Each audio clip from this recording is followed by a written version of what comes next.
cinema for a while. Where's my present? I said, you little I haven't got one. I said, what's been happening since Dad's been in America? And this is what she said. She said, when you was in America, she said, Uncle David, the neighbour, come in and sat next to Mum on the sofa. I went, right. I said, what happened then? She said, Uncle David put his arm on Mum's shoulders, and then Mum put her arm on Uncle David's shoulders. I said, then what happened? She said, then Uncle David leant across and undone all the buttons on Mum's shirt. And Mum leant across and undone all the buttons on Uncle David's shirt. I said, don't say any more, save the story for Sunday lunch. Because I haven't trusted her in a long time. Seriously. I got home from the gig 3 years ago, she was in bed with a midget.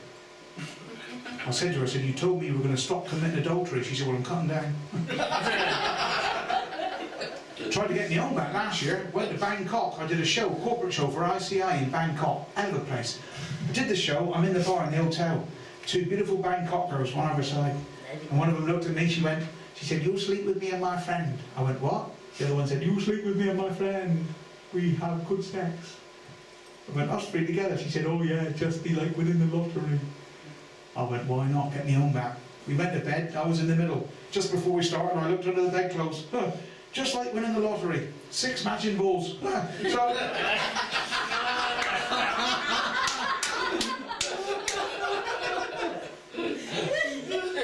well, I had to go. I mean, I paid for it, so we didn't.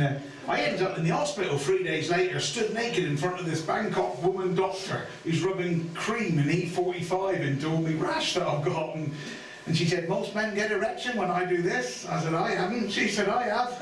Not another one. So, Sunday lunchtime come, my daughter's out with her meal, and halfway through the roast pork, I looked to my little daughter Amy, and I said, sweetheart, I said, haven't you got a story to tell Dad? She went, oh, Dad. She said, yeah. When you was in America, she said, Uncle David, the neighbour, come in and sat next to Mum on the sofa. I went, right.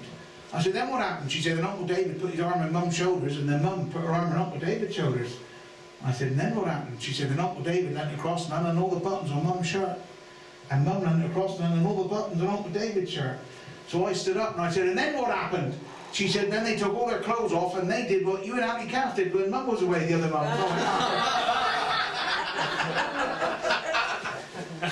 Oh, I love it. I love kids. They just give you the biggest grief under the sun.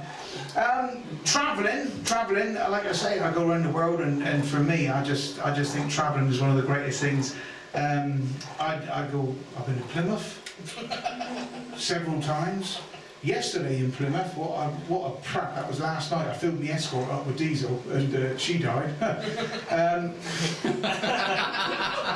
bit late really for clever ones, isn't it? I see in Plymouth, last night in Plymouth, police behind the job centre in St Budo, they discovered a cache of automatic weapons